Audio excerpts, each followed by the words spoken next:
right, Nick, let's talk about the Seattle Seahawks. I think all NFL fans know, I think all people who are generally aware of the game of football know that the quarterback is the most important position on the field. But when your quarterback goes down or they have to miss time for any certain reason, then the backup quarterback comes in, and that is now the most important position on the field.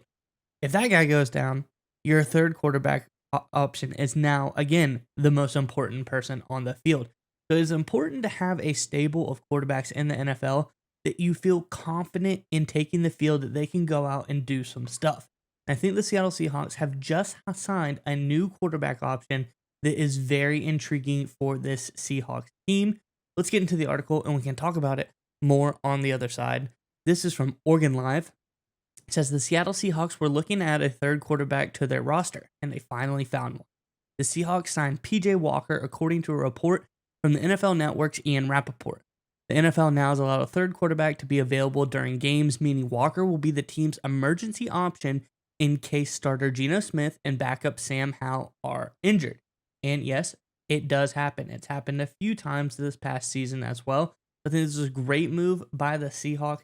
Nick, I'm curious what your thoughts on the Walker pickup are, but before we get to you, Seahawks fans, in the comment section below, let us know, speaking of quarterback, who is your favorite Seahawks quarterback of all time? I think there's some pretty interesting options. I think there's a lot of good options on here as well, but let us know who is your favorite in the comment section below. But Nick, what are your thoughts on the pickup of PJ Walker?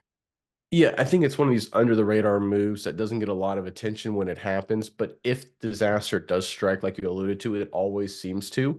You need to have a guy that's ready to step up and perform because this is a Seahawks team. People forget they're a lot better than people think they are, right? You listen to the media, you feel like this team was, 3-14 last season, right? Back-to-back winning seasons, made the playoffs in 2022, just missed last year. This is a good football team that made a lot of good additions this offseason. And if you look at their quarterback position right now, Geno Smith is obviously the short-term guy. We'll see how long he can play. Obviously, he's been in the NFL for a long time.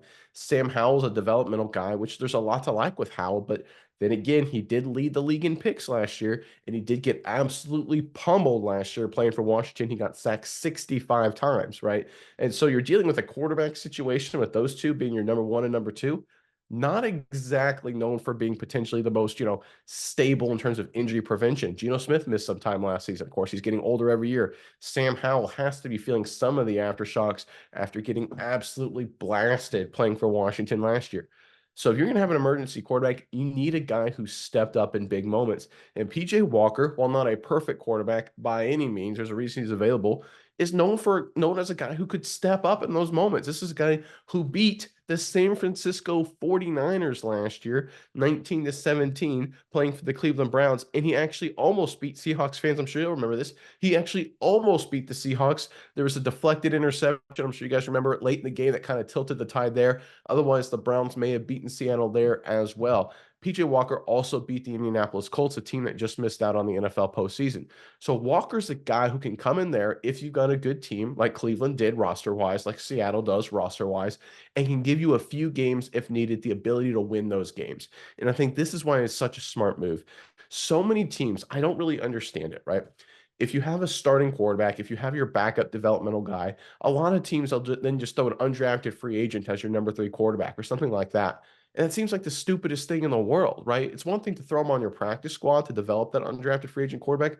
But if you're going to have an emergency quarterback, how about you have a guy that, I don't know, has played football in the NFL before? Because if you're in an emergency, you need a guy like that, right? It's like having an emergency tire that, like a tire to replace on your car that no one's ever actually like seen if it can actually work before, and you throw it on there and it's got a flat, right? No one ever do that. That's stupid. But that's what NFL teams do all the time. It makes absolutely no sense.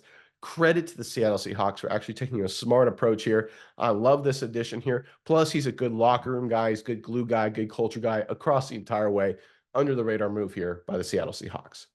Yeah, Nick, and I think the analogy you do with the used tire, I think that's pretty apt because that's exactly what you want. You want a guy that you know can come in, and I'll say it this way: a used tire, like a donut that you put on your car, it's not what you want to take out every day. It could blow up eventually if you put too much wear and tear on it.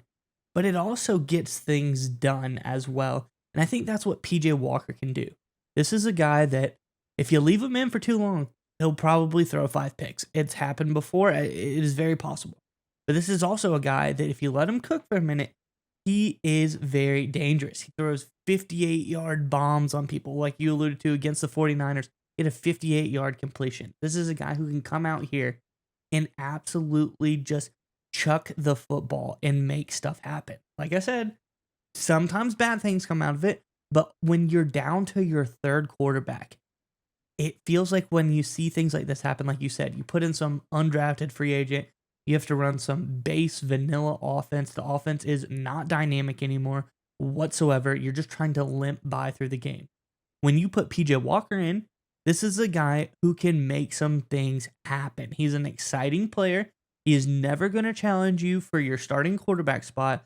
But if you need him, I do not think that you're going to be disappointed that he has come into the game. So Seattle Seahawks, I think this is a great move. And again, we're talking about your third emergency quarterback here. We're not talking about a starter. We're not even talking about your developmental guy that you want to be the starter. We're talking about when you need him. I think PJ Walker is probably one of the best emergency quarterbacks in the NFL right now.